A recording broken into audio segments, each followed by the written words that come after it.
ఏంటండి నదితో మాట్లాడుతున్నారు? ఏమీ లేదండి. ప్రతిరోజు నా సమస్యలు, నా పరిస్థితి గురించి ఇలా నదితో చెప్పుకొని వెళుతుంటాను.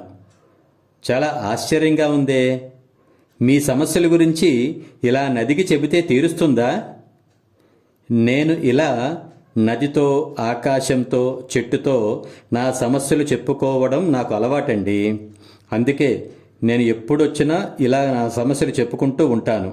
ముఖ్యంగా ఇలా చెప్పడానికి గల కారణం సమస్యలు తీరుతాయని కాదు, తీరుస్తుందని కాదు. అలా నా బరువును దించుకుంటున్నాను అంతే. అదీగాక 1% కూడా ప్రమాదం ఉండదు. ప్రమాదం ఉండదా? అదేంటి మరి? కాదా? అదే మనుషులకు చెప్పాననుకోండి, ఇంకేముంది, నా జీవితాన్ని వాళ్ళ చేతుల్లో పెట్టినట్లే.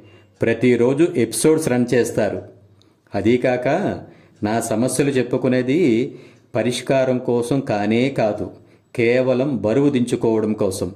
అందులో 100% నేను చాలా హ్యాపీగా ఉన్నాను. సరే, మరి ఈ సందర్భముగా మీరు నాకు ఇచ్చే సలహా ఏంటి? అబ్బా, ఇదే వద్దంటున్నానండి. మీ జీవితాన్ని వేరే వాళ్ళ చేతిలో పెట్టకండి. ఆ తర్వాత మీ ఇష్టం.